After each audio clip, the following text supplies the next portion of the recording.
السلام عليكم ورحمة الله وبركاته. اللهم صل وسلم على رسول الله عليه أفضل الصلاة والسلام. أهلا وسهلا بكم من جديد على قناة سوبر دوجي أم بدر. النهاردة هنتكلم عن مواضيع مختلفة مش مرتبطة ببعض، ولكنها مواضيع تخص حياتنا احنا ومشاكلنا احنا الشخصية. مش مشاكل المبادرة الشخصية، لكن هي تخص كل شخص مصري في مشاكله الشخصية. تمام؟ خلينا الأول نصلي على سيدنا محمد صلى الله عليه وسلم عليه أفضل الصلاة والسلام. في مشاكل كتير بتحصل على السوشيال ميديا ومعمول لها ضجة كبيرة جدا جدا، احنا ملناش علاقة بيها أصلا. زي ايه؟ زي على سبيل المثال قصة حسن شاكوش ومراته، وازاي صرف على الفرح يجي 4 مليون جنيه، وجاب لها شبكة بكام، وجاب لها حكايات بكام، ومعمول لهم ترند عالي جدا جدا. هي طالعه ترد وهو طالع يرد، وحكايه وروايه احنا ملناش 30 اي لازمه فيها كشعب مصري، وملناش دعوه في الموضوع ده اساسا. طب انا طالعه بتكلم في ايه؟ زي ما قلت لكم في اول الفيديو، بتكلم على حياتي وحياتك وحياه كل شخص بيشوفني وبيسمعني. اول حاجه، في حاجه عندنا احنا هنا في مصر مش موجوده في اي بلد تاني، هي لما يكون في اب وام اختلفوا مع بعض واتطلقوا وعندهم عيل صغير، فالعيل ده بيكون مع امه، فالخلاف بقى ان امه حقد وغل من جواها، مش عايزه تخلي الاب يشوف عياله، او العكس، تكون مثلا العيال مع الاب والاب حقد وغل مش عايز امهم تشوفهم. فعندنا في المحكمة الأسرة بيخصصوا مكان في حتة معينة في أي منطقة، يعني إن المكان ده بيروحوا فيه الأطفال والآباء والأمهات علشان يحصل مشاهدة، يعني الأب يشوف بنته، البنت تشوف أبوها، وهكذا. حاجات كتير بتتكرر.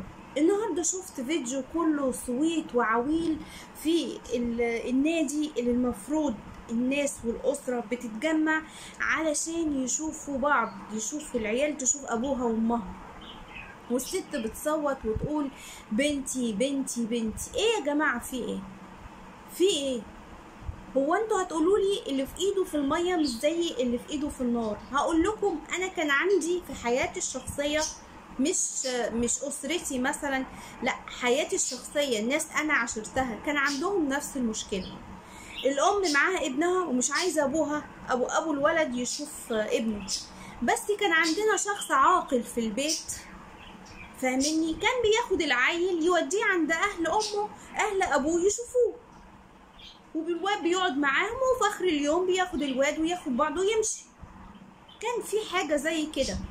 انما الصويت وعويل، وعيل يعيط وعيل يتوب وعيل يدهس في وسط الناس، والمشاكل بسبب ان الام مش عايزه تخلي ابنها او بنتها ان الاب يشوفه. ايه المشكله لما ابو ابنك ولا ابو بنتك يشوفهم ساعه ساعتين؟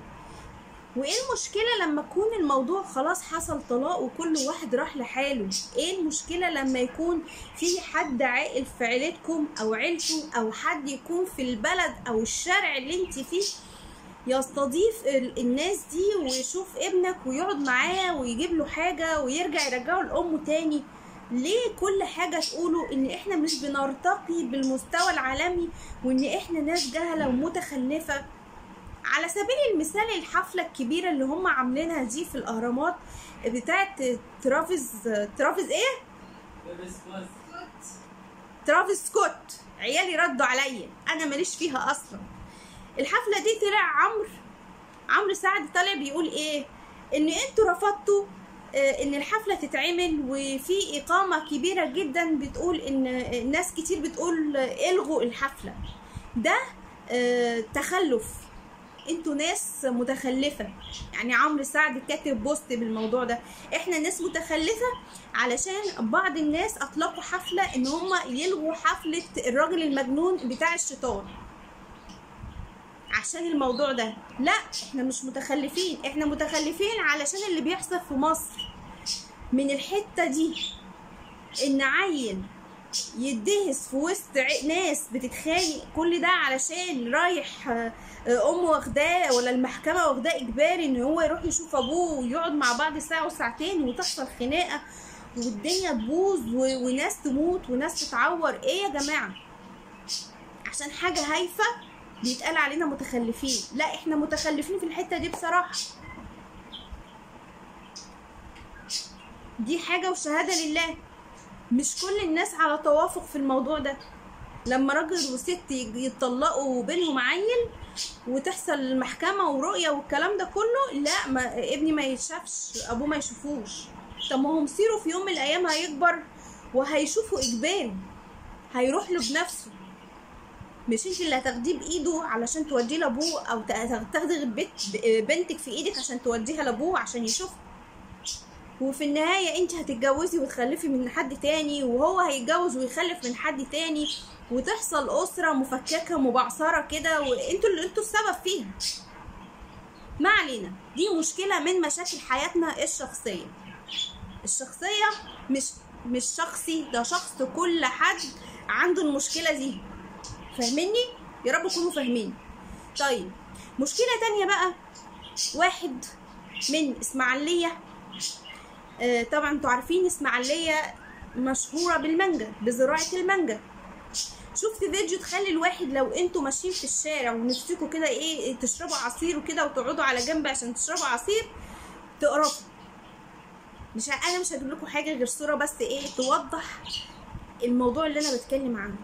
واحد طالع عامل في مزرعه، او مش مزرعه، اللي هي الزراعه بتاعت المانجا، والمانجا عمال يدهس بيها برجله معفنه وفيها حاجات كده وبتاع، وبيقول ان في حيتان كبيره بتاخد المانجا دي بدودها بقرفها بيه وي وي وي، ويروحوا يعملوها عصير ويبيعوها حاجات معلبه وما انتوش عارفين ايه المكونات اللي فيها. ده موضوع مميت لوحده، ده موضوع يخلي المستشفيات تشتغل، ومش المستشفيات بقى الحكومه، المستشفيات العاليه.